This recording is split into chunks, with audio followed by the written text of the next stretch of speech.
من كل ذنب وأتوب إليه أستغفر الله ربي من كل ذنب وأتوب إليه الحمد لله الذي خلق فسوى والذي قدر فهدى والذي أخرج المرعى فجعله غثاء أحوى الذي خلق من الماء بشرا فجعله نسبا وصهرا الذي أخرجكم من بطون أمهاتكم لا تعلمون شيئا وجعل لكم السمع والأبصار والأفئدة لعلكم تشكرون الذي صوركم فأحسن صوركم ورزقكم من الطيبات ذلكم الله ربكم فتبارك الله رب العالمين والحي لا إله إلا هو فادعوه مخلصين له الدين الحمد لله رب العالمين الذي أرسل رسلا مبشرين ومنذرين لئلا يكون للناس على الله حجة بعد الرسل وأرسل سيدنا ومولانا وملجانا محمدا صلى الله عليه وسلم رسولا ونبيا إلى الخلق كافة وجعله شاهدا ومبشرا ونذيرا وداعيا إلى الله بإذنه وسراجا منيرا ونزل عليه أحسن الحديث كتابا متشابها مثاني تقشعر منه جلود الذين يخشون ربهم ثم تلين جلودهم وقلوبهم إلى ذكر الله قرآنا عربيا غير ذي عوج لا يأتيه الباطل من بين يديه ولا من خلفه تنزيل من حكيم حميد صلى الله على النبي الأمي وعلى آله وأصحابه وأتباعه أجمعين أما بعد فأعوذ بالله من الشيطان الرجيم بسم الله الرحمن الرحيم قد جاءكم من الله نور وكتاب مبين يهدي به الله من اتبع رضوانه سبل السلام ويخرجهم من الظلمات إلى النور بإذنه ويهديهم إلى صراط مستقيم صدق الله مولانا العظيم إن الله وملائكته يصلون على النبي يا أيها الذين آمنوا صلوا عليه وسلموا تسليما اللهم صل على سيدنا ومولانا محمد وعلى آل سيدنا ومولانا محمد أفضل صلواتك بعدد معلوماتك وبارك وسلم الصلاة والسلام عليك يا سيدي يا رسول الله وعلى آلك وأصحابك يا سيدي يا حبيب الله معزز و محترم حضرات علماء کرام خصوصاً جامعہ شمس العلوم کوٹدو کی اس عظیم مادر علمی کے منتظمین اور ناظم تعلیمات خصوصاً حضرت علامہ مولانا قبلہ ریاض حسین سعیدی صاحب دامت برکاتہم العالیہ اور الحمدللہ ایک کثیر تعداد صاحبان علم و عمل ہستیوں کی تشریف فرما ہے اور پھر متعلمین کی بھی ایک کثیر تعداد ہے جامعہ میں جو زیر تعلیم ہے۔ اللہ تعالیٰ یہ جو نرسری تیار ہو رہی ہے حضور کے غلاموں کی، رب کائنات اپنے کرم اور فضل سے انہیں تناور درخت بنائے جن کے ثمر سے اللہ تعالیٰ پورے ملک کو بلکہ پوری امت مسلمہ کو اللہ تعالیٰ مستفید اور مستنیر ہونے کا شرف عطا فرمائے۔ بہت سے لوگوں میں، کام کرنے والوں میں عموماً جو فعال شخصیت ہوتی ہے، جو متحرک بھی ہوتے ہیں اور محرک بھی ہوتے ہیں، وہ کوئی ایک ہی ہوتا ہے، بہت زیادہ نہیں ہوتے، لیکن اللہ تعالیٰ ان کی وجہ سے کئی لوگوں میں جذبہ اور فعالیت پیدا فرما دیتا ہے، کئی لوگ فعال ہو جاتے ہیں۔ اور یہ جو راہ دکھانے والے ہیں یا کسی راستے پہ چلانے والے، یہ بڑے اہم لوگ ہوتے ہیں۔ وہ ابھی فوت ہوئے ہیں کچھ عرصہ پہلے 2018 میں، ڈاکٹر فؤاد سیزگن، ترکی سے ان کا تعلق تھا۔ بڑا انہوں نے نرالا کام کیا ہے علمی لحاظ سے، خصوصاً پوری اسلامی اور عربی علوم کی تاریخ پر ان کا کام ہے، اور وہ ایسا اوریجنل کام ہے صحیح معنی میں جس کو ریسرچ کہتے ہیں۔ بروک کلمان ایک جرمن سائنٹسٹ تھا، اسکالر تھا، اس نے یہ کام شروع کیا تھا، لیکن وہ چونکہ مسلم نہیں تھا تو اس روح تک اترنے کا اسے شرف حاصل نہیں ہوا جو ان کے حصے میں آیا، جو اللہ تعالیٰ نے جنہیں اسلام کی دولت سے بھی نوازا تھا۔ تو 17 جلدیں انہوں نے مکمل کی. وہ جو تاریخ التراث العربی ہے، یعنی Arabic Islamic history of Arabic Islamic sciences, عربی میں جتنے اسلامی علوم ہیں یا عربی میں دیگر علوم جن کو ہم نیچرل سائنسز بھی کہہ سکتے ہیں، پیور سائنسز بھی کہہ سکتے ہیں، یا اس کے علاوہ سوشل سائنسز بھی کہہ سکتے ہیں، ان سب میں جو کچھ لکھا گیا ہے اس فقیر نے ہر کتاب کا تعارف کرایا ہے، ہر مصنف کا تعارف کرایا ہے. اور ابھی 18ویں جلد پہ 94 برس کی عمر میں 18ویں جلد پہ کام کر رہا تھا جب وہ فوت ہوا ہے. عمر تھی 94 برس. 1950 اور 1954 میں اس نے پہلا پی ایچ ڈی کیا تھا. پی ایچ ڈی بھی 2 کیے ترکی سے، اور پھر زندگی اس کی پوری جو ہے وہ باہر گزری. تو ڈاکٹر فؤاد سیزگن کی جو خاص بات میں عرض کرنا چاہتا تھا، اس کا ایک آرٹیکل ہے، the time I was born again, وہ وقت جب میں دوبارہ پیدا ہوا. اب ہر کوئی تو ایک ہی دفعہ پیدا ہوا ہے، لیکن وہ کہتے ہیں کہ ہیلموت ریتر میرا ایک ٹیچر تھا، غیر مسلم تھا لیکن جرمنی تھا، وہ بھی ترکی کی یونیورسٹی میں. تو ہیلموت ریتر نے مجھے کہا کہ پڑھنا چاہتے ہو یا ٹائم پاس کرنے کے لیے یونیورسٹی آئے ہو؟ تو میں نے کہا کہ آیا تو پڑھنے ہی ہوں، یعنی ماں باپ نے تو اس لیے بھیجا ہے. پی ایچ ڈی تک انسان ماں باپ نہیں بھیجتا، خود ہی جاتا ہے عموماً،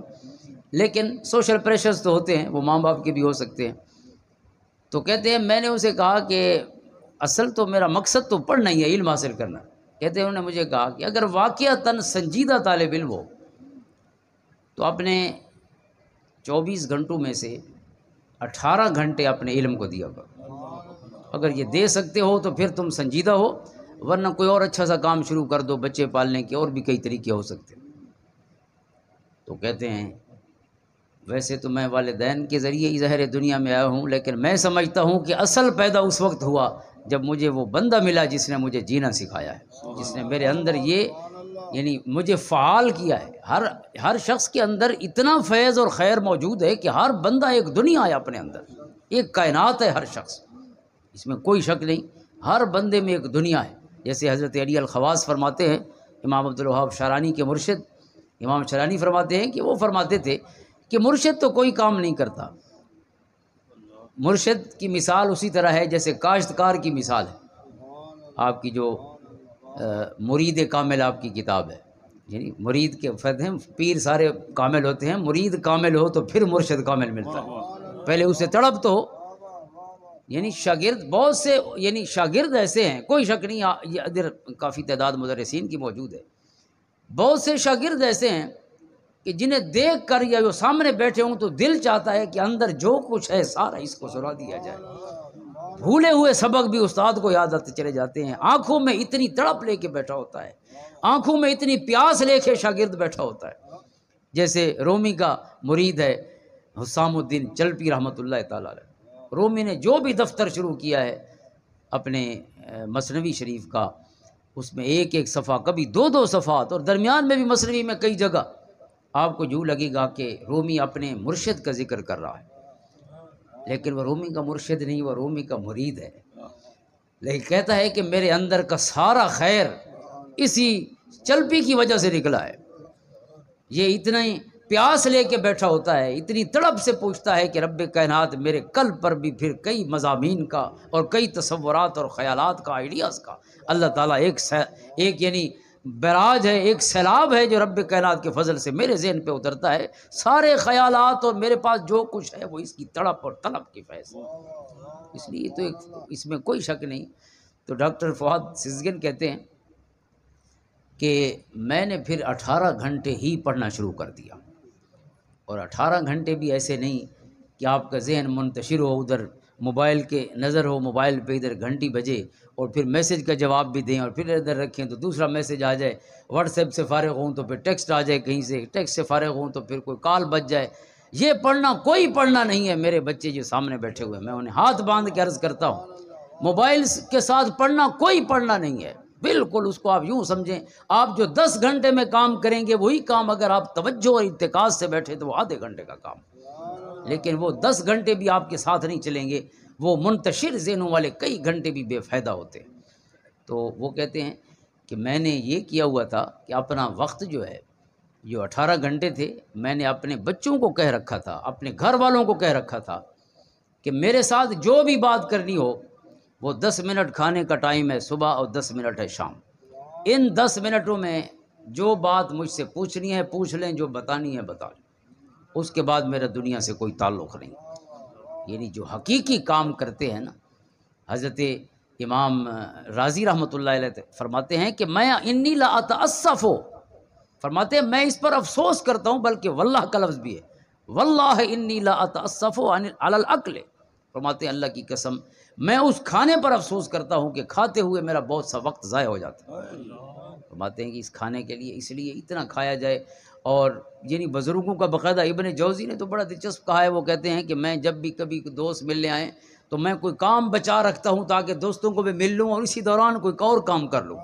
تاکہ یہ صرف ملنا ہی نہ ہو۔ تو فرماتے ہیں میں صرف کلمہ گھڑان واسطے رکھی بھی ہونا سجن آنے تو ساریاں کلمہ اسے لے کھڑے وہ ساتھ بیٹھے ہوتے ہیں اور میں ادھر کلم تیار کرتا رہتا ہوں، اور اپنے پیجز جو شیٹس ہوتی ہیں انہیں کاغذ جو لکھنے کے لیے آپ نے اپنی زندگی میں پتہ نہیں کتنے لاکھ صفحات لکھے ہیں۔ ابن جوزی بڑے پرولیفک رائٹرز میں ہیں، بہت زیادہ لکھنے والوں، جیسے پرولیفک ریڈرز ہوتے ہیں بے پناہ پڑھنے والے، اسی طرح کوئی بے پناہ لکھنے والے بھی گزرے۔ تو حاضرین محترم، اس فقیر نے استاذ کی نصیحت پر جو عمل کیا ہے ڈاکٹر فہد سیزگن نے، کہ وہ کہتے جب یعنی وصال ہوا 94 برس عمر ہے اور 14 گھنٹے اس وقت بھی پڑھتا تھا، 14 گھنٹے اس کے ریسرچ کے نام تھے 94 برس کی عمر میں بھی۔ نصیحتیں کرنے والے تو دنیا میں بہت ہیں، اس میں بھی کوئی شک نہیں کہ ماننے والوں کی تعداد کم ہوتی ہے، اور مان کر عمل کرنے والوں کی تعداد اس سے بھی کم ہوتی ہے، ورنہ ہمارے دائیں بائیں اتنے ہیرے گھوم رہے ہیں، ان کے اندر اتنا خیر ہے، ایک ایک لفظ ایسا ہے کہ انسان کی زندگیاں سنوار دے، ایسے لوگ ہیں کہ ان کی صحبت انسان کو انسان بنا دے۔ حاضرین محترم، یہ ادارے، یہ تعلیمی درسگاہیں، یہ اصل نرسریز ہیں، یہ اصل وہ ادارے ہیں کہ جو ہمارا مستقبل تیار کرتے ہیں۔ تو اس لیے یہ جو 12 روزہ سلسلہ ہے ماشاءاللہ یہاں پہ بہت کم ہوتا ہے اس طرح اداروں میں، 12 روزہ جو سلسلہ، اس کی جو مینجمنٹ ہے، اس کے جو انتظام و انصرام ہے، پھر ایک اور سسٹم ہوتا ہے کہ بندوں کو بلانا ہے، ان کے ساتھ رابطہ رکھنا ہے، اور پھر جو احباب تشریف لاتے ہیں ان کو اٹھانا بٹھانا، یہ تمام ڈیوٹیاں، یہ جو طالب علم جہاں مدارس میں رہتے ہیں وہ صرف علم نہیں سیکھتے، یہ تمام چیزیں بھی ان کی تربیت کا حصہ ہے۔ ابھی بات ہو رہی تھی، میں نے دوستوں سے عرض کیا، انہیں خراج تحسین پیش کیا، اتنے یعنی ہر سال 12 پروگراموں کا صرف ربیع الاول شریف کے ابتدائی ایام میں یہ اہتمام کرنا، تو انہوں نے کہا کہ پہلے مشکل لگتا تھا اب مشکل نہیں لگتا۔ تو اس کی وجہ یہ ہے کہ انسان مشکلات ہی سے تو سیکھتا ہے، سیکھنے کا یہ طریقہ تو نہیں ہے کہ انسان مشکل سے ہی جی چرائے۔ قرآن نے کیا کہا، فَإِذَا عَزَمْتَ فَتَوَكَّلْ عَلَى اللَّهِ، کہ جب ایک دفعہ کام کا ارادہ کر لو تو پھر یہ مت سوچنا کہ یہ تو بڑا مشکل کام ہے، فرمایا فتوکل علی اللہ، ساری مشکلیں وہ ہٹا سکتا ہے، ساری دیواریں گرا دیتا ہے۔ جب کوئی نکل پڑتا ہے اپنے گھر سے تو ساری منزلیں پھر رب کائنات منزلوں کو اٹھا کر ان کے قدموں میں لاتا ہے۔ اذا تانی یمشی اتیتہ ہرولۃ، فرمایا جو گھر سے چل پڑتا ہے میری رحمتیں بھاگ کے اس کا استقبال فرمانا۔ تو اس لیے یہ مت سوچنا کہ یہ ممکن ہے کہ نہیں، از اٹ پاسبل یا ناٹ، یعنی کوئی چیز جو بندہ کہتا ہے یہ ممکن ہے یا نہیں ہے، اس کا مطلب ہے کہ وہ ابھی بہت دور ہے فعالیت کے سفر سے۔ فیضا عزمت، اپنے محبوب کو پیارے رب نے فرمایا کہ جب کسی نتیجے پر پہنچنے لگیں تو وہ شاورہم فی الامر، غلاموں سے مشورہ کر لیا کریں تاکہ جب آپ دنیا سے تشریف لے جائیں تو ابو بکر کا چہرہ بدلے لیکن نبوی نظام نہ بدلے، صرف چہرہ بدلے، نظام وہی ہو جو محمد عربی کا نظام۔ یہ فیضان تھا شاورہم فی الامر کا، جو ہمیں اس طرح کی محافل میں، اس طرح کے پروگرامز میں، یہ دوستوں کو ساتھ بٹھا کر، شاگردوں کو ساتھ بٹھا کر، اب میں تو خصوصاً جب عرس کی محفل ہوتی ہے تو اس میں اس کے بعد جتنے منتظمین ہوتے ہیں تو ان سے پوچھتا ہوں، آپ بھی ظاہراً مجھ سے بہتر یہاں انتظام کا سلسلہ ہے اور زیادہ کثرت کے ساتھ ہے تو سیکھنے کے مواقع بھی اتنے ہوتے ہیں، ان سے پوچھتا ہوں کہ آج کیا مسئلہ تھا، کیا کمی رہ گئی، کیا کام زیادہ بہتر ہو سکتا تھا، تو پھر اگلی دفعہ کے لیے ہم باقاعدہ اس کو پوائنٹس کی صورت میں لکھ رکھتے ہیں، کیونکہ انسان کو کم سے کم غلطی سے سیکھنا تو چاہیے، غلطی کرنا تو کوئی اتنا اچنبے کی بات نہیں، ٹو ارز ہیومن، انسان خطا کا پتلا ہے، لیکن بار بار غلطی کرتے رہنا مومن کی صفت ہے، لم یصروا علی ما فعلوا، ایمان والے کی صفت ہے کہ ایک دفعہ گناہ ہو جاتا ہے لیکن دوبارہ اس گناہ کی طرف ایمان والا پلٹ نہیں سکتا۔ لم یصروا علی ما فعلوا، اللہ کی بارگاہ میں بھی ہر غلطی معاف ہے۔ حضور فرماتے ہیں کہ جس نے کئی گناہ کیے لیکن توبہ کر لی، تو جو گناہوں پر اصرار ہے وہ اگر صغیرہ پر بھی اصرار ہو تو اسے کبیرہ بنا دیتا ہے،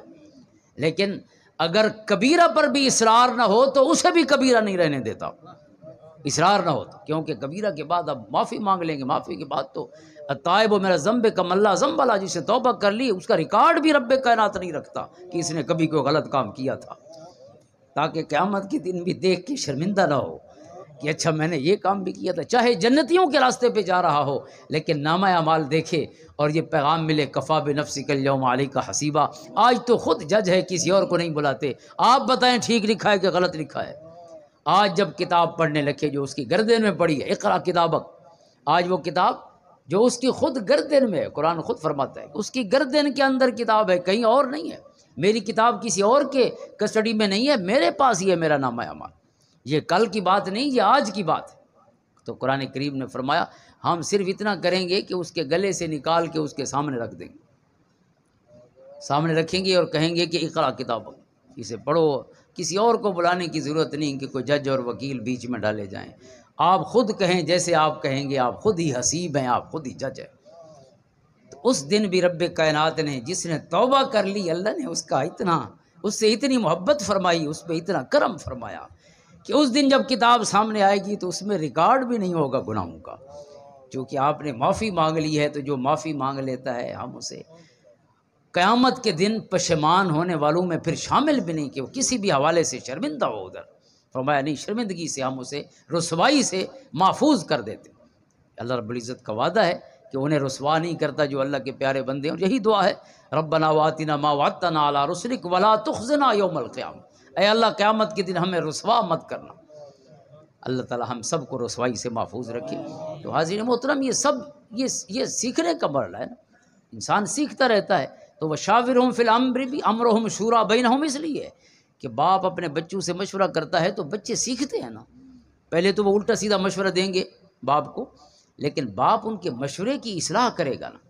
کہ بیٹا آپ جو مشورہ دے رہے ہیں کہ ایسے کرنا چاہیے، لیکن اس میں فلاں فلاں مفاسد ہو سکتے ہیں، اس میں یہ مسائل ہو سکتے ہیں، اس میں یہ نقصانات ہو سکتے ہیں، بجائے اس کے کہ باپ ہر بات کو تھوپتا چلا جائے اور امپوز کرتا چلا جائے اپنے فیصلوں کو۔ قرآن کہتا ہے اہل ایمان کا شعار ہے کہ امرہم شورا بینہم، وہ مدرسہ چلائیں گے تو مشورے سے چلائیں گے، وہ ملک چلائیں گے تو شورائی نظام سے چلائیں گے، ان کی سیاست بھی شورائی نظام پہ ہے، اور ان کا آئلی نظام بھی شورا پر ڈیپینڈ کرتا ہے، اور ان کا ہر ادارہ اور انسٹیٹیوشن جو ہے وہ مشورے پہ چلتا ہے۔ تو اس لیے شاورہم فی الامر، پہلے مشورہ فرمائیے، اور جس مشورے پہ زیادہ رائے جو ہے وہ اس کا اتفاق ہو جائے، زیادہ احباب کا اس پہ پہنچ جائیں۔ اب ایک مسئلہ رہ جائے کہ سارے جوان لوگ کہتے ہیں کہ یہ کر گزرنا چاہیے، لیکن اب مسئلہ یہ ہے تو کام تو بڑا مشکل ہے، یہ کرے گا کون اور کیسے کرے گا، اس میں تو فلاں رکاوٹیں آ سکتی ہیں، فلاں مسائل پیش آ سکتے ہیں۔ اب قرآن نے کہا فَإِذَا عَزَمْتَ فَتَوَكَّلْ عَلَى اللَّهِ، جب ایک دفعہ ارادہ کر لو پھر سارے ارادوں کا مرکز اس کی ذات کو بنا لو، اس پہ چھوڑ دو، اس پہ چھوڑ دو۔ فتوکل علی اللہ، اللہ پر بھروسہ کرو، ان اللہ یحب المتوکلین۔ سبحان اللہ، اللہ نے جن لوگوں سے محبت کی ہے، قرآن نے جن کا ذکر فرمایا، ان میں سے ایک وہ ہیں جو اپنا معاملہ اس کے سپرد کر دیتے ہیں، جو اللہ پہ چھوڑ دیتے ہیں، اللہ ان کو محبوب بنا لیتے ہیں۔ آپ اندازہ کریں، مقام دیکھیں، کام دیکھیں اور مقام دیکھیں، اللہ پہ چھوڑنے کے لیے اپنی ٹینشن ختم ہو گئی، کوئی نفسیاتی مسئلہ نہیں ہوگا، کوئی ٹینشن نہیں ہوگی، کوئی ڈپریشن نہیں ہوگی، چونکہ ہم نے اس کے حوالے کر دیا ہے جس کے ہاتھ میں ساری قدرت ہے، اور جو تمام دیواروں کو ایک ہی لفظ کن سے گرا دیتا ہے، ہم نے اس کے حوالے کر دیا ہے، تو پھر ہمارے پریشان ہونے کی کیا ضرورت ہے؟ لہٰذا اپنا مسئلہ بھی ختم، اور پھر اس کے حوالے کر کے اللہ کا محبوب بھی بن جانے کا فیضان حاصل کر لے۔ إِن يَنْصُرْكُمُ اللَّهُ فَلَا غَالِبَ لَكُمْ وَإِن يَخْذُلْكُمْ فَمَنْ ذَا الَّذِي يَنْصُرُكُم مِّن بَعْدِهِ وَعَلَى اللَّهِ فَلْيَتَوَكَّلِ الْمُؤْمِنُونَ۔ فرمایا اگر اللہ مدد کرے تو کون اور غالب ہو سکتا ہے؟ ساری دنیا مل کے بھی اسے مغلوب نہیں کر سکتی جس کے ساتھ وہ غالب آ جاتا ہے، وہ خود غالب ہے، تو فلا غالب، اللہ کے بعد پھر کون ہے جو اس پر غالب آئے؟ وَإِن يَخْذُلْكُمْ، اگر اللہ چھوڑ دے کسی کو اپنے حال پر، اسے رسوا کر دے یا بے آسرا چھوڑ دے، تو فَمَنْ ذَا الَّذِي يَنْصُرُكُم مِّن بَعْدِهِ، پھر اللہ کے بعد کون ہے جو تمہارا مددگار بن سکے؟ وعلی اللہ فلیتوکل المؤمنون، ایمان والوں کو اللہ ہی پہ بھروسہ کرنا چاہیے۔ حاضرین محترم، اس لیے مشکلات جو ہیں وہ کبھی کسی فعال شخص اور کسی متحرک شخص اور کسی یعنی مین، جس کو مین آف دا ایکشن کہتے ہیں، اس کا کبھی مسئلہ نہیں رہا۔ مین آف دا ایکشن کے لیے کبھی بھی یہ مسئلہ نہیں رہا کہ یہ کام کیسے ہوگا۔ اس کام کو ایک مومن جو ہے وہ اللہ پہ چھوڑ دیتا۔ تو حاضرین محترم، یہ جو مسلسل کوشش ہے، محنت ہے، اللہ تعالیٰ قبلہ ریاض حسین سعیدی صاحب دامت برکاتہم کی زندگی دراز فرمائے۔ اور کچھ لوگوں کی منہ پہ تعریف کرنی چاہیے، ویسے تو خوشامد کہا جاتا ہے، تو میرا ان کے ساتھ کیا لالچ مجھے ہو سکتا ہے کہ میں ان کی خوشامد کے باب میں تعریف کروں، لیکن کوئی خیر دیکھا جائے اور اس کی تعریف نہ کی جائے تو یہ بھی بخل کا حصہ ہے۔ اور میں ایک اور معنی بھی نکالتا ہوں کہ اس کی تعریف جس سے یہ امید ہو کہ میری تعریف کے بعد اس میں تکبر پیدا نہیں ہوگا، اس کے ایک دو سجدے میں اضافہ ہو جائے گا کہ اے اللہ یہ بھی تیرا کرم ہے کہ میرے اندر تو نے یہ صفت بھی رکھی ہے جو کسی اور کو محسوس ہو گئی۔ اس لیے جب بھی اپنی تعریف کسی بھی معاملے میں انسان سنے تو اس کو اپنے سجدے میں، اپنے عجز میں، اپنی تواضع میں اضافہ کرنا چاہیے۔ اور حضور علیہ الصلوۃ والسلام کی بارگاہ میں یہی صحابہ نے جب عرض کیا کہ یا رسول اللہ صلی اللہ علیہ وسلم کہ ہم تو اچھا کام کرتے ہیں تو لوگ تعریف کرنے لگتے ہیں، یعنی جب بھی کوئی اچھا کام کریں گے تو یہ لامحالہ لوگوں کے زبانوں پر تعریف آ ہی جاتی ہے۔ تو حضور نے فرمایا تلکا عاجل و بشر المومن، حضور نے فرمایا کہ یہ اللہ رب العزت کی طرف سے اللہ تعالیٰ کا وہ کرم ہے جو جلدی دنیا میں ہی عطا فرما دیتا ہے۔ یہ اللہ کی جزا ہی سمجھیے کہ رب کائنات انسانوں کی زبانیں بھی نقارہ خدا ہی ہوتی ہیں۔ فرمایا یہ اللہ رب العزت نے آپ کی حوصلہ افزائی وہ ہے جو دنیا میں فرما دی ہے، اصل بدلہ تو اللہ نے آخرت میں اور قبر میں عطا فرمانا ہے۔ تو انشاءاللہ اللہ تعالی ہم سب کو اچھی مساجد کی طرف، جن کو مسائی جمیلہ کہتے ہیں، اللہ تعالیٰ اس طرف اپنی تمام قوا اور اپنی تمام طاقتیں، اپنے تمام پوٹینشلز اور صلاحیتوں کو اللہ تعالیٰ بھرپور انداز میں لگانے کی توفیق عطا فرمائے اور پھر اپنی بارگاہ میں قبول اور منظور فرمائے۔ تو حاضرین محترم، جس ہستی کی آمد ہے اور جس ہستی کی آمد کے لیے یہ پورا تربیتی سلسلہ بھی ہے، تعلیمی سلسلہ بھی ہے، روحانی سلسلہ بھی ہے، جو بھی آپ اس کو نام لیں، یہ 12 روزہ جو ہے یہ کوئی یعنی یونی ڈائریکشنل کام نہیں ہے، یہ ملٹی ڈائریکشنل کام ہے۔ یہاں جو پڑھ رہے ہیں ان کے لیے تو انشاءاللہ سیکھنے کے بہت سے مواقع ہیں، یہ جو سیکھ رہے ہیں بہت سے مواقع ہیں، بہت حوالوں سے یہ ہیرے ہیں جو تیار ہو رہے ہیں۔ اس وقت پتہ نہیں چلے گا کہ کیسے، چونکہ انسان جو ہے، ہم ویسے یہ عموماً 6 ماہی امتحانات یا 9 ماہی امتحانات یا 6 ماہی امتحان تو رکھتے ہیں، لیکن وہ بہرحال وہ کوئی فائنل یعنی انالیسز نہیں ہوتا کسی بچے کے لیے کہ وہ کتنا سیکھا ہے۔ چونکہ انسان جو ہے وہ دیوار کی طرح نہیں ہے کہ آپ معمار سے تو پوچھ سکتے ہیں کہ کل دیوار یہاں تھی تو آج اوپر کیوں نہیں پہنچی ہے، لیکن آپ استاد سے نہیں پوچھ سکتے کہ آج اتنا ہے تو کل اتنا کیوں ہے۔ آپ اس وقت پوچھنا جب یہ ہیرا 12 سال یا 9 سال یا 10 سال استاد کے پاس گزار کے کسی مسند پہ بیٹھے تو پھر پوچھنا کہ اس ہیرے کو کیسا تیار کیا گیا۔ وہ اصل ہے کہ جب اس کی کوئی فروٹ اور اس کا ثمر دنیا کے سامنے آئے تو پھر دنیا اش اش کر اٹھتی ہے اور استادوں کو دعا دیتی ہے۔ استاد کا پہلے دعا دی جاتی ہے، ماں کو پہلے دعا دی جاتی ہے کہ لگتا ہے اس کی ماں نے اس کو بسم اللہ پڑھ کے ہی پیدا کیا تھا، اس لیے کہا جاتا ہے۔ اس لیے جو کہتے ہیں کہ کامیابی جو ہے that has many fathers, success has many fathers, success جو ہے، کامیابی جو ہے اس کے بڑے وارث ہوتے ہیں، لیکن جو ناکامی ہے، جو یعنی ڈیفیٹ ہے، دیٹ از این آرفن، انگریزی میں کہتے ہیں کہ وہ یتیم ہوتی ہے، کیونکہ جو خود ناکام ہوا ہے وہ بھی کہتا ہے کہ مجھے دھاندلی سے ہرایا گیا ہے، تو اور اس کو کون اون کرے گا؟ ناکام شخص تو خود بھی اون نہیں کرتا ناکامی کو، تو اور کون اون کرے گا؟ لیکن جب ایک بندہ کوئی فتح یا کامیابی حاصل کرتا ہے تو پھر ایک دنیا کہتی ہے کہ ہمارا بھی حصہ ہے اس میں، اور یقیناً یہ جو کریڈٹ ہے لینے کا انہیں حق ہوتا ہے۔ تو تمام اساتذہ کا، بلکہ جو لوگ مدرسے میں صرف ڈیکورم کو مینٹین کرنے کے لیے ہوتے ہیں، ناظم صاحب، ان کا بھی بڑا احسان ہوتا ہے۔ اگر ڈیکورم مینٹین نہ ہو تو ہمارے سونے اور اٹھنے کا وقت جو ہے وہ بھی یعنی کسی نظم میں نہ آ سکے۔ یہی تو سیکھنے کے دن ہے، ویسے تو پوری زندگی سیکھنے کے لیے ہے، لیکن طلباء کے لیے تو یہ خصوصاً سیکھنے کے دن، تو ان کے لیے تو یہ 12 روزہ پروگرام یعنی اس حوالے سے بھی ایک اچھا منتظم بننے کے لیے، ایک اچھا ناظم بننے کے لیے، ایک اچھا ایڈمنسٹریٹر بننے کے لیے، چونکہ کام کرنا ایک صلاحیت ہے، کام کرانا الگ صلاحیت ہے، اس کا کرنے سے کوئی تعلق نہیں ہوتا۔ دوسرے سے کام لینا یہ بالکل یوں سمجھیے کہ بالکل یہ الگ قسم کا نیچر کا کام ہے۔ حضرت عمر رضی اللہ تعالیٰ عنہ نے دو بہت بڑے سپاہیوں کے لیے کہا تھا، طلیحہ اور دوسرے کا نام شاید مادی کرب تھا، خالد بن مادی کرب غالباً۔ دو سپاہی تھے اور ایسے تھے کہ جدھر منہ کرتے تھے ادھر کامیابیاں ہی ان کے قدم چومتی چلی جاتی تھی۔ لیکن حضرت عمر نے لکھا جہاں ان کو بھیجا جس سپہ سالار کے پاس، اسے فرمایا کہ انہیں یعنی سپاہی کے طور پہ تو ان سے کام لینا ہے، لیکن کوئی دستہ ان کے حوالے نہیں کرنا کہ آپ کہیں کہ یہ 200 کا دستہ آپ کے انڈر کام کرے گا یا 100 کا دستہ ہے۔ انہیں سپہ سالار نہیں بنانا، یہ خود لڑ سکتے ہیں، کسی اور کو لڑوا نہیں سکتے میدان، یہ صلاحیت تو ہے، وہ صلاحیت نہیں۔ اس لیے یہ باقاعدہ پبلک ایڈمنسٹریشن اب تو ایک علم کی حیثیت رکھتا ہے، اس کی بھی آگے کئی برانچز ہیں کہ انتظام کرنا بھی ایک صلاحیت ہے۔ انتظام کرنے کا مقصد یہ نہیں ہوتا کہ انسان ڈنڈا اٹھا کے لوگوں کو ہانک رہا ہو، یہ تو انتظام کی سب سے یعنی انتہائی بہیمانہ شکل ہے،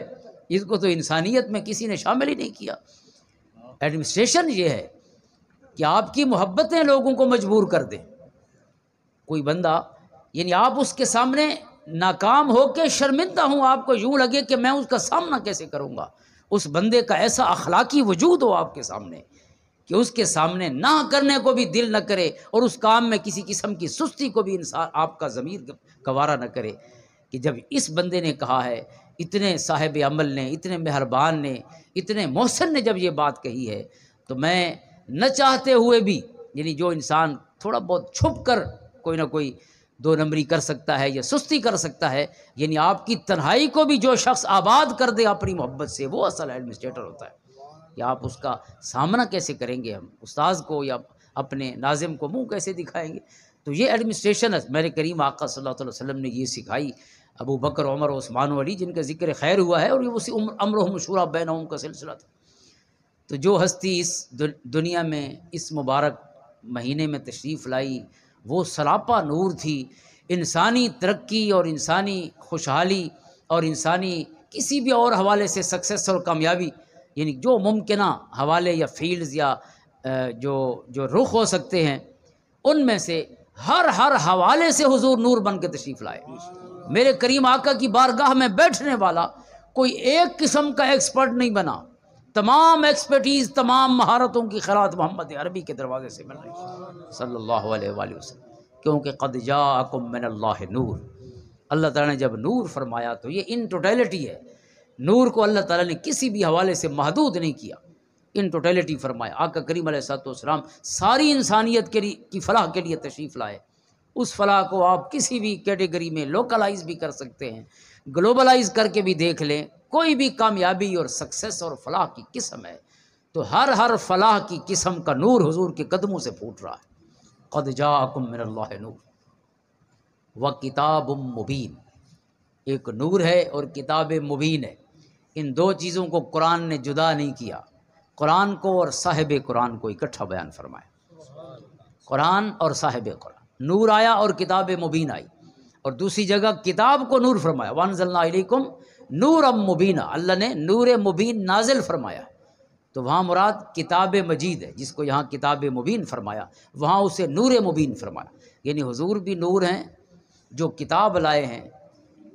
اتر کر ہرا سے سوئے قوم آیا، اور ایک نسخہ کیمیا ساتھ لایا۔ کتاب زندہ قرآن حکیم، حکمت او لا یزال است و قدیم۔ حضرت اقبال فرماتے ہیں کہ ایسی کتاب لا یزال است و قدیم، کسی زمانے کے ساتھ یہ یوں سمجھ لیں کہ کوئی عصر، کوئی زمانہ، کوئی دور، کوئی ایج، یہ ایج اسپیسیفک نہیں ہے، کسی ایک زمانے کے ساتھ مخصوص نہیں یہ کتاب کہ اس زمانے میں تو آپ کو رہنمائی عطا فرمایا نہیں، یہ تمام زمانوں سے بالا تر کتاب ہے۔ لا یزال است و قدیم، ہمیشہ سے ہمیشہ رہے گی، چونکہ اس کائنات میں ساری مخلوق ہے سوائے قرآن کے، ساری مخلوق ہے دنیا میں، لیکن دنیا میں ایک دولت ایسی موجود ہے جو خالق بھی نہیں لیکن مخلوق بھی نہیں ہے، وہ خالق کی صفت ہے، اور وہ قرآن کریم ہے جو آپ کی اور میرے گھر میں موجود ہے۔ یہ واحد اور منفرد چیز ہے، دولت ہے۔ آپ اللہ سے ملنا چاہیں تو آپ قرآن کی زیارت کریں، آپ اللہ کے رسول سے ملنا چاہیں تو آپ قرآن کی زیارت کریں۔ حضرت عبداللہ ابن مسعود رضی اللہ تعالیٰ عنہ کبار صحابہ میں سے ہیں اور فقہا صحابہ میں سے. صحابہ کی جو کیٹیگرائزیشن ہے طبقات میں، اس میں جو سب سے پہلا طبقہ ہے حضرت عبداللہ ابن مسعود، اس میں یعنی اس میں حدیث کے فہم کے لحاظ سے، جس کو فقہ کہتے ہیں، فقہ القرآن یا فقہ الحدیث، اور دوسرا آقا کریم علیہ الصلوۃ والسلام کے ساتھ کثیر الملازمہ ہونا. کثیر الملازمہ ہونا یعنی صحبت صحابی کی تعریف ہے، صحابی کی صفت ہے، صحابی کا تعارف ہے، صحابی کی پہچان ہے صحبت، حضور کے پاس بیٹھنا، حالت ایمان میں حضور کی زیارت، کلمہ پڑھنا اور اسی حال میں اس دنیا سے تشریف لے جانا. یہ ہے صحابی کی بنیادی تعریف. اب یہی صحبت جس صحابی کی جتنا زیادہ ہو گئی، ظاہر ہے وہ اتنا زیادہ صحابی ہو گیا. صحبت جتنی بڑھتی گئی، اس کا مقام و مرتبہ، اس کی فضیلت، اس کی ایکسپرٹیز، اس کی مہارت، حضور علیہ الصلوۃ والسلام کی گفتگو کو سمجھنا، حضور کے عمل کو سمجھنا، حضور کے قول کو سمجھنا اور حضور کی عطا فرمودہ کتاب مجید کو سمجھنا، اس کے لیے باقی لوگوں کی نسبت زیادہ بہتر اور خوبصورت ہو گئے. اس لیے آپ شرح معانی الاثار میں پڑھیں تو حضرت عبداللہ ابن مسعود رضی اللہ تعالیٰ کا جہاں ذکر خیر ہے، خصوصاً رفع یدین کی غالباً گفتگو میں ہے، امام طحاوی نے وہاں وہ حدیث پاک بھی روایت فرمائی کہ حضور صلی اللہ تعالیٰ علیہ وسلم پہلی صف میں کن کو کھڑا فرماتے تھے اپنی نماز میں. ویسے تو آپ جانتے ہیں کہ پہلے مردوں کی صفیں ہوں گی امام کے ساتھ، اور پھر بچوں کی صفیں، اور آخر میں خواتین کی صفیں. یہ تو اصول ہے. لیکن سب سے پہلی صف میں حضور کن کو کھڑا فرماتے تھے؟ ذوی الاحلام سب سے پہلی صف میں ہوتے. ذوی الاحلام کون؟ فرمایا سب سے سمجھدار لوگوں کو حضور پہلی صف میں کھڑا کرتے، یعنی جن کو اللہ تعالیٰ نے ذہن رسا عطا فرمایا تھا، سمجھدار لوگ، عاقل. صرف یہ بلوغت کے لیے نہیں ذوی الاحلام، اگرچہ اس کے لیے بولا جاتا ہے، لیکن جہاں ذوی الاحلام سے مراد عقل کے لیے، یہ سمجھدار اور عاقل لوگوں کو حضور پہلی صف میں کھڑا کرتے. اور جن کو چن کے پہلی صف میں کھڑا کیا جاتا، ان میں ایک حضرت عبداللہ ابن مسعود رضی اللہ تعالیٰ بھی تھی. اس کی وجہ کیا تھی؟ وجہ یہ تھی کہ ہر کوئی دیکھ کر ایک جیسا نہیں سمجھ سکتا. آپ میں سے ہم سب الحمدللہ بینا ہیں، دیکھنے والے ہیں، لیکن دیکھنے والے بھی سارے دیکھنے والے نہیں ہوتے. آپ ایک ہی گلی سے، یہ جتنے بیٹھے بندے یہاں پہ تشریف فرما ہیں، ایک ہی گلی سے سب گزریں گے روزانہ، لیکن اسی گلی میں دائیں بائیں جو چیزیں موجود ہیں ان کو نوٹس کرنے والے، قوت مشاہدہ، کین آبزرویشن سب کا ایک جیسا نہیں ہوگا. سب کا آبزرویشن ڈفرینٹ ہوتا ہے، کئی حوالوں سے ڈفرینٹ ہوتا ہے، مختلف ہوتا ہے. ایک تو اس حوالے سے کہ ہر کوئی ایک جیسی چیز نہیں دیکھتا. ایک ہی صف سے گزرنے والے کوئی ایک قسم کی چیزوں کو نوٹ کرے گا، دوسرا دوسری قسم کی چیزوں کو نوٹ کرے گا، اور کچھ ایسے بھی ہوں گے جنہیں پورا پتہ نہیں ہوگا کہ دائیں کیا اور بائیں کیا ہے. تو اس لیے حضور پہلی صف میں ان کو کھڑا کرتے جو آقا کریم علیہ الصلوۃ والسلام کی ذات مبارک پر یوں نظریں ٹکا کے رکھیں، چونکہ حضور نے نماز کا کوئی فرض زبان سے نہیں بتایا، حضور نے کوئی سنت اور واجب نماز کا غلاموں کو نہیں بتایا. بخاری کی حدیث ہے، صلو کما رأیتمونی اصلی، فرمایا ویسے نماز پڑھو جیسے مجھے دیکھتے ہو کہ میں نماز پڑھ رہا ہوں. اب حضور کو دیکھنا تو ضروری ہے، تو جو جتنے بڑے مشاہدے والا تھا اس نے اتنا زیادہ ایکوریسی سے، اتنا زیادہ صحت کے ساتھ، اتنا زیادہ ثقافت کے ساتھ حضور کا وہ عمل آنے والی نسلوں تک پہنچایا. اس لیے حضرت ابراہیم نخعی کے سامنے جب کہا گیا حضرت حجر کے حوالے سے کہ حضرت حجر فرماتے ہیں کہ حضور علیہ الصلوۃ والسلام نماز میں پہلے رفع یدین کے بعد بھی آپ 3 رفع یدین فرماتے تھے. رکوع پر جاتے ہوئے بھی رفع یدین فرماتے، رکوع سے اٹھتے ہوئے بھی رفع یدین فرماتے، اور ہر رکعت سے اٹھتے ہوئے جب نئی رکعت شروع فرماتے تو پھر بھی حضور ہاتھوں کو اٹھاتے تھے. جب کسی نے حضرت ابراہیم نخعی جو حضرت امام اعظم ابو حنیفہ کے دادا استاذ ہیں، حماد بن نبی سلیمان کے استاذ، ان سے یہ بات کہی کہ وہ صحابی ہیں یمن کے حضرت حجر رضی اللہ تعالیٰ عنہ، اور وہ فرماتے ہیں کہ حضور کو میں آپ کی خدمت میں حاضر ہوا آقا کریم علیہ الصلوۃ والسلام کی بارگاہ میں، اور آپ کو اس طرح کرتے ہوئے دیکھا. تو حضرت ابراہیم نخعی کا جو جواب ہے وہ اصول ہے فقہ حنفی کا بھی اور بہت سے فقہا کا. آپ نے کہا کہ آپ تو اس صحابی کی بات کر رہے ہیں جو 1 مہینہ حضور کے پاس ٹھہرے تھے، کلمہ پڑھا اور پھر واپس اپنے گھر یمن تشریف لے گئے، اور دوبارہ انہیں حضور کی زیارت کا شرف حاصل نہیں ہو سکا. لیکن میں اس صحابی سے ملا ہوں جس نے 23 سال حضور کے سامنے ساتھ کھڑے ہو کے نماز پڑھی.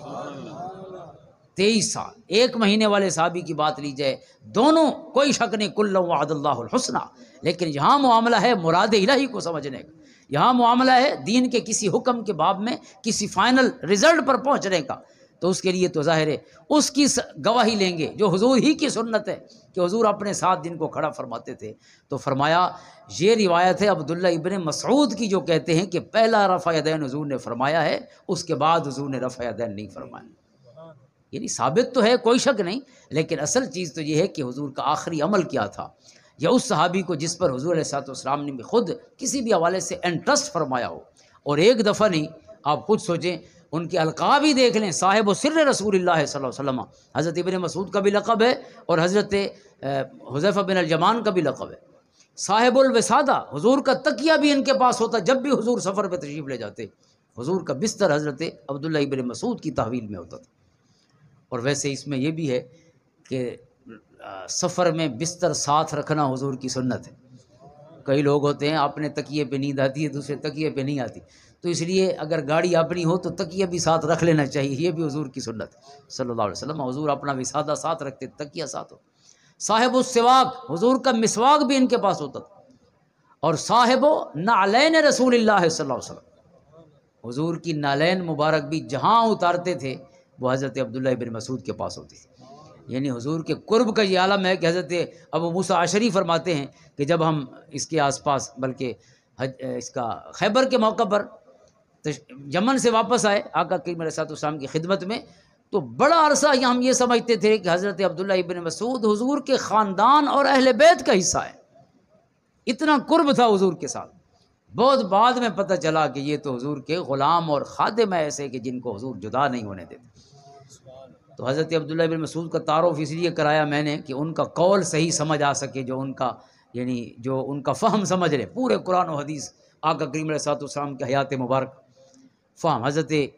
قاضی یاز مالکی رحمۃ اللہ تعالیٰ علیہ نے الشفاء بتعریف حقوق المصطفیٰ صلی اللہ علیہ وسلم، نرالے انداز کی سیرت کی کتاب، حضور کے تمام حقوق جو امت پر ہیں جس انداز میں حضرت قاضی یاز مالکی رحمۃ اللہ تعالیٰ علیہ نے گفتگو فرمائی ہے وہ 14 صدیوں میں کسی اور کے حصہ میں نہیں آئی۔ ویسے تو حضور کی امت میں ہر ایک ایسا ہیرا ہے کہ جب اسے دیکھتے ہیں تو انسان حیران ہو جاتا ہے کہ حضور علیہ السلام کی امت میں اللہ نے کیسے انسان پیدا کیے کہ لگتا ہے کہ وہ ایک انسان نہیں جو اپنے اندر پوری انسانیت، ایک انسان نہیں وہ اپنے اندر پورا جہان رکھتا ہے۔ ایسی ایسی ہستیاں ایک نہیں، حضور کی امت میں ایسے ہیرے بے شمار اور بے حد و حساب ہے۔ انہی میں ایک حضرت قاضی اعظم مالکی رحمۃ اللہ تعالی،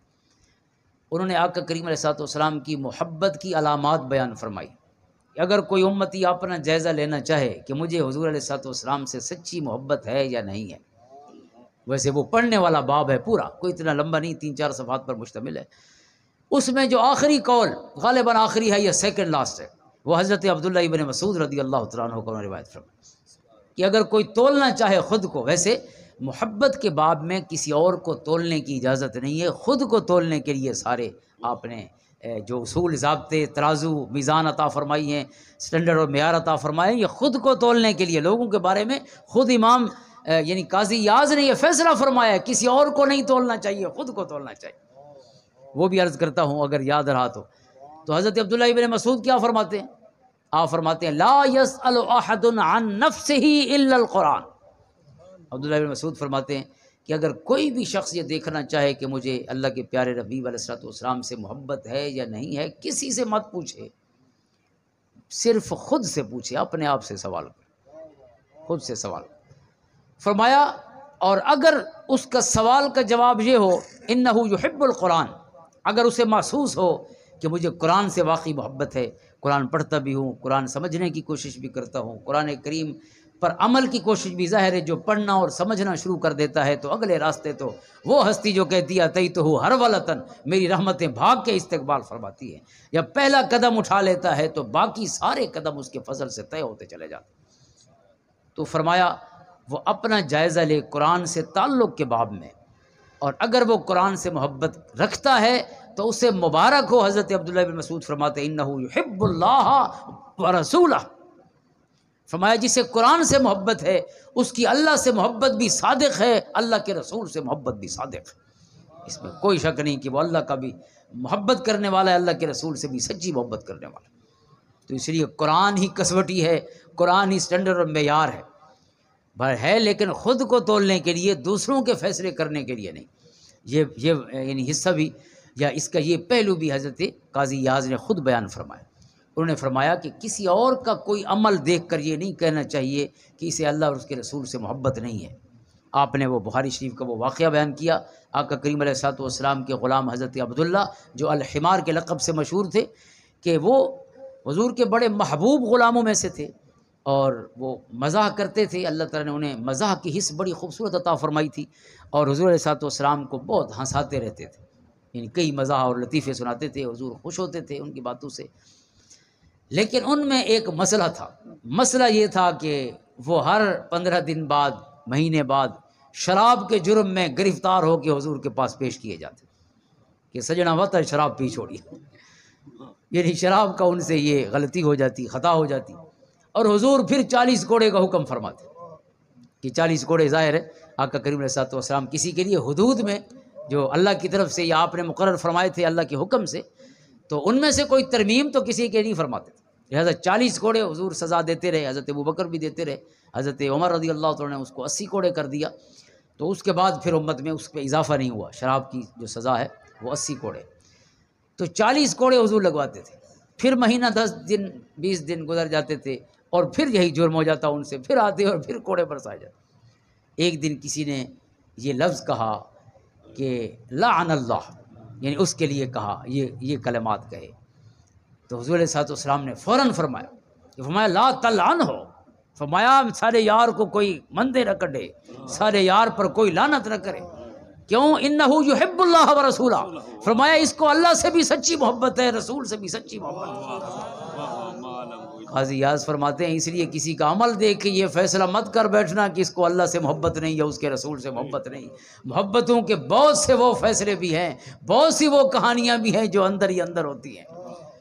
لوگ سب کچھ بھی نہیں دیکھ سکتے، شریعت ظاہر پر فتویٰ ضرور دیتی ہے، لیکن فرمایا یہ آخری فیصلہ محبت کا آپ نے نہیں کرنا، اللہ جانے اس کا رسول جانے۔ شریعت ظاہر پر ضرور حضور بھی نافذ فرماتے تھے، آپ بھی نافذ کرتے رہنا، لیکن یہ اگلا فیصلہ آپ مت کرنا کہ اللہ سے محبت ہے یا نہیں، رسول سے محبت ہے یا صلی اللہ علیہ وآلہ وسلم۔ تو حاضرین محترم، حضرت عبداللہ ابن مسعود رضی اللہ تعالیٰ عنہ جو اصول عطا فرما رہے ہیں، الحمدللہ یہ تو قرآن کا مدرسہ ہے، سامنے دار القرآن لکھا ہوا ہے، یعنی کتنا خوبصورت لفظ ہے قرآن کا گھر، دار کہتے ہیں گھر کو، دار القرآن، جہاں قرآن پڑھا جاتا ہے، قرآن پڑھایا جاتا ہے، قرآن سمجھا جاتا ہے، قرآن سمجھایا جاتا ہے۔ ویسے بھی نام شمس العلوم ہے، علوم کا یہ سورج ہے، کوئی شک نہیں، اور آج تو بات ہی نور کی ہو رہی ہے، تو یہ شمس تو ہمارے لیے سب سے بڑا نور کا استعارہ ہے، سب سے بڑا روشنی کا استعارہ ہے۔ تو حضور بھی نور ہے، کتاب بھی نور ہے، اور جس نے کتاب اور یہ نور بھیجے ہیں وہ بھی اللہ نور السماوات والارض، وہ بھی نور ہے، جو بھی معنی ہو نور کا، کیونکہ اللہ رب العزت کی ذات گرامی کے حوالے سے ہم نور کا کوئی ترجمہ نہیں کر سکتے، کوئی ترجمہ۔ ہم نور کا معنی روشنی کریں گے تو روشنی تو بہت محدود ہے، پتہ نہیں لفظ نور میں کتنے اور خیر اور کتنے کمالات ہوں گے، کتنی صفات ہوں گی، کتنے اسماء حسنہ ہوں گے جو ایک اس حسن کے اندر چھپے ہوں گے، اس لیے ہم اس کا فیصلہ نہیں کر سکتے۔ تو اللہ تعالیٰ نور ہے، اس کا نبی بھی نور ہے، جو کتاب اس نے عطا فرمائی وہ بھی نور ہے، اور وہ کتاب مجید حاضرین محترم ہمارے لیے ایک لمحہ فکریہ ہے کہ ہم بحیثیت مجموعی قرآن کریم کے ساتھ جو ہمارا تعلق ہے وہ بہت حد تک کمزور ہوتا چلا جا رہا ہے، یا کمزور ہو چکا ہے یا ہوتا جا رہا ہے، اس سے بچنا چاہیے۔ حضرت حضور غوث پاک رضی اللہ تعالیٰ شیخ عبد القادر جیلانی رضی اللہ تعالیٰ عنہ، آپ نے جب امت کی تشخیص فرمائی تھی، جو بھی ولی ہوتا ہے وہ نباز وقت ہوتا ہے، وہ وقت کی گھڑیوں پہ ہاتھ رکھ کے اس کی ساری کمزوریاں اور بیماریاں، ان کے مرض جو ہے ان کو ڈائیگنوز فرماتا ہے۔ آپ نے تشخیص فرمائی تھی اور اس نتیجے پر پہنچے تھے کہ امت کا سب سے بڑا مسئلہ قرآن سے دوری ہے، اور امت کا سب سے بڑا علاج بھی اسی قرآن کا قرب ہے، اور نہ کوئی مسئلہ ہے اور نہ کوئی اور علاج ہے، مسئلہ بھی یہی ہے اور علاج بھی اسی مسئلے کا جو رد کرنا ہے، یا اس مسئلے کا جو تدارک ہے وہی اس کا علاج ہے۔ لہٰذا آپ نے درس قرآن شروع فرمایا 11ویں شریف کی صورت ہے، یہ جو 11ویں شریف ہے یہ درس قرآن ہے، حضرت حضور غوث پاک حضرت شیخ عبد القادر جیلانی رضی اللہ عنہ درس قرآن تھا، قرآن کی طرف لوگوں کو بلا۔ میرے کریم آقا صلی اللہ علیہ وسلم نے اپنے آخری مبارک عظیم خطبہ میں، جس کو خطبہ حجۃ الوداع کہتے، آپ کے 4 خطبات پر مشتمل یہ خطبہ، یعنی حجۃ الوداع کے سفر میں حضور علیہ الصلوۃ والسلام نے جتنے خطبات ارشاد فرمائے انہیں ملا کر خطبہ حجۃ الوداع کہتے. صرف یعنی وہ عرفہ کا خطبہ نہیں، اس میں عرفہ کا خطبہ بھی ہے، اس میں منا کا خطبہ بھی ہے،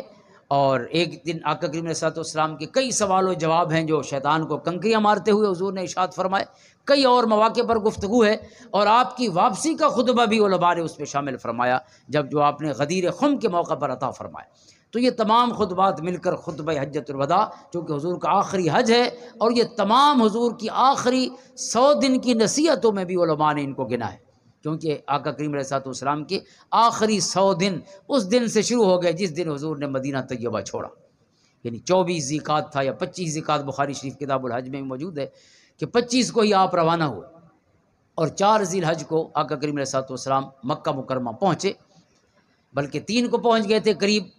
وہ جو ذی طوا کی وادی ہے. پھر وہاں سے اگلے دن صبح صبح آقا کریم علیہ الصلوۃ والسلام تر و تازہ ہو کر آپ مکہ تشریف لائے اور آپ نے طواف فرمایا. اس لیے سنت یہ ہے کہ جب بھی حاجی جاتے ہیں تو انہیں اسی تھکاوٹ کی صورت میں کوشش کریں کہ طواف شروع نہ کر دیں، بلکہ پہلے جا کے اپنے کمرے میں سکون کریں. زیادہ سکون بھی کر سکتے ہیں، حضور تو پوری رات حضور نے بالکل کنارے پہ قیام فرمایا،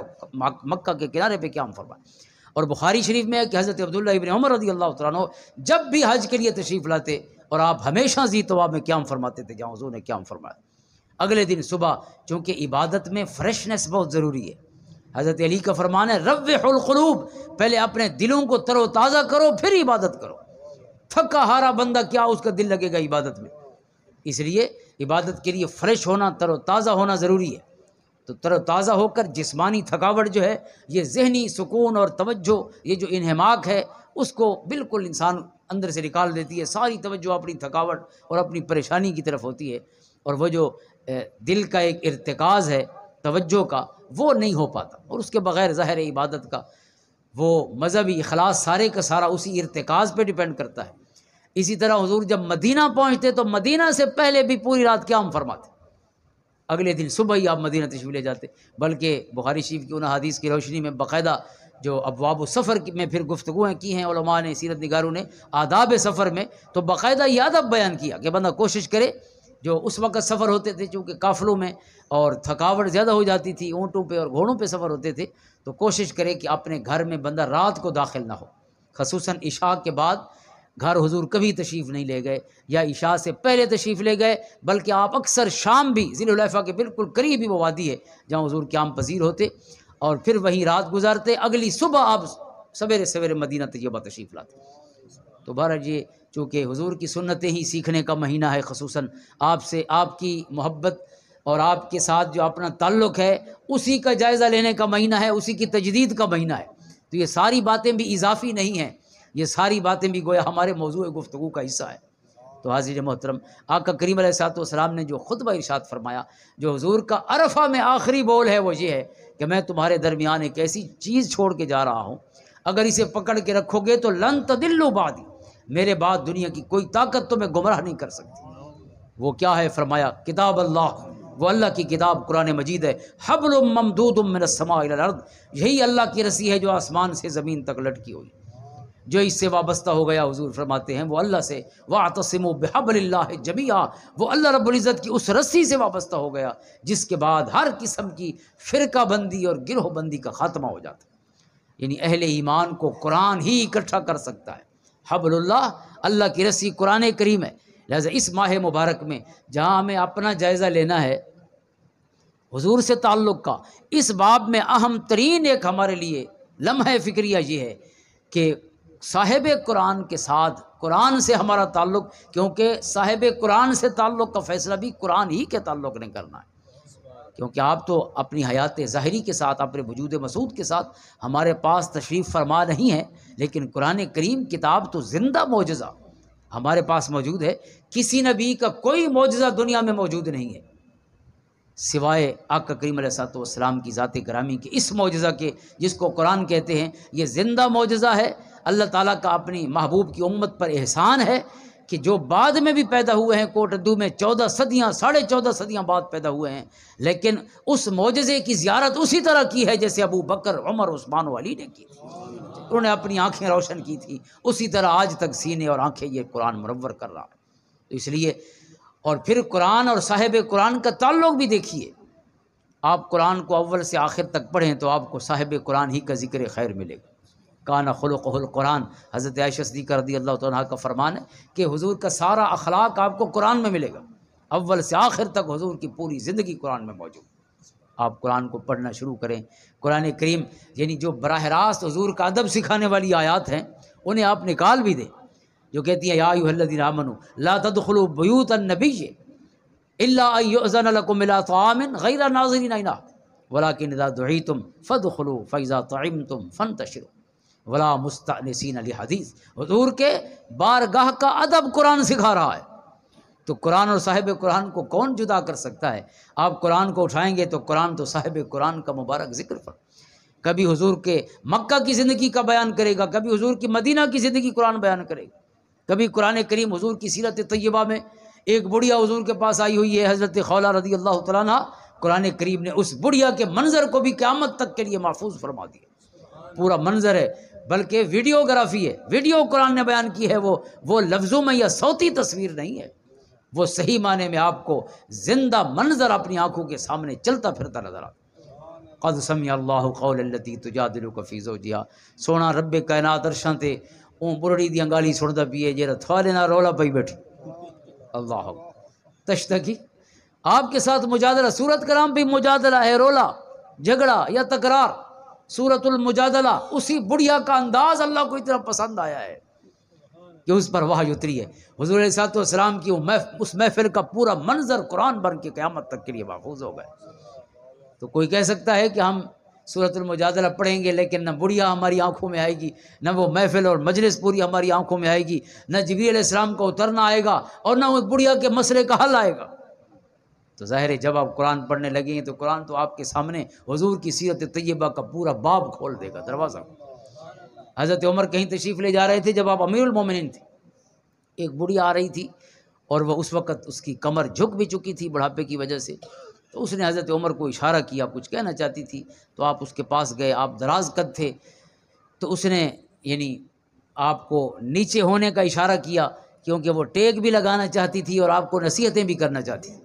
کیونکہ وہ بڑھیا تھی، ظاہر سہارے کے بغیر کھڑی نہیں ہو سکتی تھی۔ تو حضرت عمر پورے جھکے رکوع کی کیفیت میں اس بڑھیا نے آپ کے کندھے پہ ہاتھ رکھا اور پھر کچھ باتیں کہنا شروع کی اور بڑی دیر تک کچھ کہتی رہی، آپ کو نصیحتیں کرتی۔ جب آپ واپس تشریف لے گئے، جو آپ کے ساتھ لوگ باقی یعنی سفر تھا، کوئی لمبا زیادہ لوگ تھے یا کم لوگ تھے، جب بھی ان کے پاس آپ تشریف لے گئے تو انہوں نے کہا کہ ایک بڑھیا کے لیے آپ نے اتنی دیر تکلیف فرمائی کہ جھک کے کھڑے رہے اتنی دیر تک۔ آپ نے فرمایا اس بڑھیا کو جانتے ہو؟ انہوں نے کہا نہیں، سیاح دے دنے۔ فرمایا ایک عام بڑھڑی نہیں، یہ وہ بڑھڑی ہے جن دی آوازاں عرش تے پہنچی آن تے رب دی وحی بن کے اتری ہے، عام بڑھیا نہیں ہے، یہ حضرت خولہ ہے رضی اللہ تعالیٰ عنہ۔ اگر یہ شام تک بھی عمر کو اسی طرح کھڑا رکھتی تو عمر کھڑا رہتا، کیونکہ عام بڑھیا نہیں۔ تو حاضرین محترم، قرآن کو آپ کہیں سے بھی پڑھیں گے، جو براہ راست حضور کا ادب سکھانے والی، کوئی حضور علیہ السلام کے پاس دعوت کیسے قبول کرنی ہے اور کیسے کھانی ہے، کوئی آیتیں یہ ادب سکھا رہی ہیں، کوئی آیتیں کہتی ہیں اذا قیل لکم تفسحوا فی المجالس فافسحوا یفسح اللہ لکم واذا قیل انشزوا فانشزوا یرفع اللہ الذین آمنوا منکم والذین اوتوا العلم درجات۔ قرآن فرماتا ہے ایمان والو، جب کہا جائے کہ محفل میں گنجائش پیدا کرو تو دوسروں کے لیے گنجائش پیدا کیا کرو، اور جب کہا جائے وَإِذَا قِيلَ انشُزُوا فَانشُزُوا، اگر حضور فرمائے کہ مجلس سے اٹھ جاؤ تو پھر ایک پل کے لیے اپنے ذہن میں معمولی سی بھی کوئی رنجش مت لانا، اگر حضور فرمائے اٹھ جاؤ تو چپ کر کے اٹھ جاؤ۔ اب سارا خیر حضور کی محفل سے اٹھنے میں ہے، اب بیٹھنے میں کوئی خیر نہیں بچا، چونکہ ہر خیر حضور کی اطاعت میں رب نے رکھا ہے، اطیعوا اللہ واطیعوا الرسول۔ حضور کا حکم باہر جانے کا ہے تو سارا ثواب باہر میں، اگر حضور مسجد کی دعوت دے رہے ہوں تو مسجد میں سارا ثواب۔ تو قرآن کریم کی ان آیات کو، یہ بھی بڑی کثرت کے ساتھ ہے، میں نے صرف یہ نمونے کے لیے عرض کیا، ان کو اگر چھوڑ بھی دیں تو حضور علیہ السلام کی یعنی آپ پورا قرآن پڑھیں تو قرآن کریم کا ایک شان نزول ہے، تو شان نزول سے ظاہر مکہ اور مدینہ ہی آئے گا، اور شان نزول کیا ہوگا کہ اس آیت کے شان نزول کیا، یہ کب اتری اور کیسے اتری۔ تو ظاہر ہے اس وقت جب بھی اتری ہوگی وہ جنگ کا منظر ہوگا، وہ حالت امن ہوگی. کسی نے کوئی سوال کیا ہوگا، یسألونک عن المحیض، یسألونک عن الشہر الحرام، یسألونک عن الاہلہ، یسألونک عن الروح، حضور یہ پوچھتے ہیں تو یہ کہہ دو، یہ پوچھتے ہیں تو یہ کہہ دو. تو ظاہر ہے پوچھنے والوں کا ذکر بھی ہوگا، جس سے پوچھا گیا اس ہستی کا ذکر خیر بھی ہوگا، اور پھر قرآن کی آیت تو تیسرے نمبر پہ آئے گی. لہٰذا پہلے پوچھنے والے بھی ہیں اور جن سے پوچھا گیا اس ہستی کا ذکر خیر بھی ہے، اس کے بعد قرآن کی آیت سمجھنے کا آغاز ہوتا ہے. تو اس لیے قرآن کریم کسی جگہ سے بھی آپ پڑھنا شروع کریں، شان نزول ضروری ہے، اور شان نزول پہلے حضور کی سیرت کا باب کھولتا ہے، پھر قرآن کا دروازہ کھولتا ہے. اور پھر حضور علیہ الصلوۃ والسلام کی اپنی حیات مبارکہ آخری 3-4 جملے کہ حضور کی حیات مبارکہ ایک پل بھی حضور کا قرآن سے جدا نہیں ہوا. جس طرح قرآن آج بھی ہمارے پیارے آقا و مولا صلی اللہ علیہ وسلم حضور کی ذات گرامی کو قرآن نے آج تک اپنے سینے میں سمو رکھا ہے، اسی طرح حضور نے خود قرآن کو اپنے مبارک سینے میں بھی، اپنی مبارک زندگی میں بھی سموئے رکھا. 23 سال قرآن اترتا رہا، یعنی جس دن اترنا شروع ہوا حضور علیہ السلام کے وصال تک. مختلف ویسے اس پہ روایات ہیں، لیکن حضرت امام سیوطی فرماتے ہیں کہ آخری آیت حضور کے وصال سے 3 گھنٹے پہلے اتری ہے. 9 بجے وصال ہوا صبح چاشت کے وقت، اور 6 بجے آخری آیت قرآن کی اتری ہے حضور کے قلب اطہر. واتقوا یوما ترجعون فیہ الی اللہ ثم توفی کل نفس ما کسبت وہم لا یظلمون. تو اس لیے حضور کے اعلان نبوت سے لے کر وصال کی گھڑیوں تک قرآن اترتا رہا. پورا دن بھی حضور کا قرآن کے ساتھ گزرتا. حضور سوتے بھی قرآن پڑھتے ہوئے، اٹھتے بھی قرآن پڑھتے ہوئے. سوتے بھی قرآن. جو حفاظ کرام ہیں حضور کی یہ سنت بھی یاد رکھ لیں کہ حضور جب بستر پہ تشریف لے جاتے تو آپ ہمیشہ مسبحات میں سے کوئی سورہ مبارکہ تلاوت فرماتے. مسبحات وہ صورتیں جو سبحان کے مادہ سے شروع ہوتی. سبحان الذی اسری بعبدہ، سبح للہ ما فی السماوات والارض، یسبح للہ ما فی السماوات وما فی الارض، سبح اسم ربک الاعلی. یہ تمام صورتیں جو سبح، یسبح، سبح و سبحان سے شروع ہوتی ہیں، ان صورتوں میں سے کوئی صورت حضور بستر پر جب لیٹ جاتے تو اس کے بعد پڑھتے ہوئے قرآن کی مٹھاس اپنے منہ میں لے کر حضور نیند کی دنیا میں تشریف لے جاتے. اور جب آنکھ کھلتی تو حضرت عبداللہ ابن عباس کی جو اپنی خالہ کے گھر رات گزارنے والی رات ہے، جس ایک رات کی ایک حدیث سے فقہا نے 69 فقہی مسائل ایک حدیث سے اخذ فرمایا فقہاء کرام. اور ایک حدیث وہ ہے کہ حضرت عبداللہ ابن عباس جو ہے وہ اپنی خالہ حضرت میمونہ جو حضور کی گھر والی تھی ان کے پاس ایک رات جا کے ٹھہرے. حضور کے رات کے معمولات جو انہوں نے مشاہدہ فرمائے اور پھر بیان کیے، اس ایک حدیث سے ان 69 جو جینے کے اصول ہیں وہ فقہاء کرام نے اخذ فرمائے، جن کو ہم احکام شریعہ کہتے ہیں یا فقہ کے اصول و ضوابط کہتے ہیں. تو ان میں سے حضرت ابن عباس فرماتے ہیں کہ حضور علیہ السلام کی جب آنکھ مبارک کھلی تو حضور جب بستر سے اٹھے، ویسے حضرت صفوان بن معطل کئی اور صحابہ بھی اس طرح کے حضور کے عمل کو روایت فرماتے ہیں، چونکہ حضرت صفوان تو سفر میں حضور کے ساتھ ہوتے تھے تو وہ سفر کی روایات کہتے ہیں. یہ حضر کی روایت ہے، ابن مسعود جو مدینہ کی روایت بیان فرما رہے ہیں تو کہتے ہیں کہ حضور علیہ السلام کی جب آنکھ مبارک کھلی تو آپ بستر سے اٹھ کر بیٹھے، اپنی مبارک آنکھیں اپنے ہاتھوں سے ملی، اپنے چہرے مبارک کا ہاتھ پھیرے اور چہرے مبارک کو ملا. لہذا اٹھ کر آنکھیں ملنا بھی حضور کی سنت ہے اور چہرہ ملنا بھی حضور کی سنت ہے. اور پھر فرماتے ہیں کہ بستر سے اٹھتے اٹھتے اور کچھ حصہ بیٹھے بیٹھے حضور نے سورۃ آل عمران کی آخری 10 آیتیں تلاوت فرمائیں. اور اسی کے راوی حضرت صفوان بھی ہیں جنہوں نے راستے میں سفر میں بھی حضور کو اسی مبارک عمل کے ساتھ دیکھا. اور وہ آیات ان فی خلق السماوات والارض واختلاف اللیل والنہار لآیات لأولی الالباب الذین یذکرون اللہ قیاما وقعودا وعلی جنوبہم ویتفکرون فی خلق السماوات والارض ربنا ما خلقت ھذا باطلا ربنا انک من تدخل النار فقد اخزیتہ ربنا اننا سمعنا منادیا ینادی للایمان ربنا فاغفر لنا ذنوبنا وکفر عنا سیئاتنا وتوفنا مع الابرار ربنا وآتنا ما وعدتنا علی رسلک ولا تخزنا یوم القیامہ انک لا تخلف المیعاد الی آخر سورہ. حضور یہ 10 آیتیں بستر پر اٹھ کر جب بیٹھے ہوتے تو اسی وقت تلاوت فرماتے. تو اس لیے یعنی اٹھتے ہوئے ابھی حضور وضو کے لیے تشریف نہیں لے گئے، اس سے پہلے پھر بھی حضور نے اپنی آنکھیں مبارک کھلنے کے بعد پہلا ربط حضور کا قرآن سے قائم ہوا ہے، اور سوتے وقت حضور کا آخری ملاقات بھی قرآن ہی سے ہوئی ہے۔ تو اس لیے مومن کی زندگی میں قرآن کہیں نظر نہ آئے تو اسے خود کو تولنے کی ضرورت تو ہے۔ حضرت عمر فرماتے تھے حاسبو قبل ان تحاسبو، اس سے پہلے خود کو تول لو کہ وہ ترازو رکھے جائیں کہ والوزن یومئذ الحق، جب اللہ تعالیٰ فرشتوں کے ذریعے آپ کا وزن کرے اس سے پہلے خود کو تول لیا کرو، نظر لے لیا کرو، تاکہ آپ خود احتسابی کے ذریعے اگلے سال کے لیے بہتر پلاننگ کر سکیں، بہتر منصوبہ بندی کر کے اپنے آپ کو حضور کا بہتر غلام ثابت کر سکیں۔ اللہ تعالیٰ ہمارا مل بیٹھنا قبول فرمائے، حضور کی محبت، حضور کی عطا فرمودہ کلام مجید کی محبت عطا فرمائے، اللہ تعالیٰ اپنی محبت میں قبول فرمائے، اللہ تعالیٰ اس ادارے کو دن دگنی رات چگنی ترقی عطا فرمائے، تمام جو یہاں کے کام کرنے والے ہیں، منتظمین ہیں، معاونین ہیں، اللہ تعالیٰ سب کی مساعی جمیلہ قبول و منظور فرمائے۔ اللہم صلی علی محمد وعلی آل محمد وبارک وسلم۔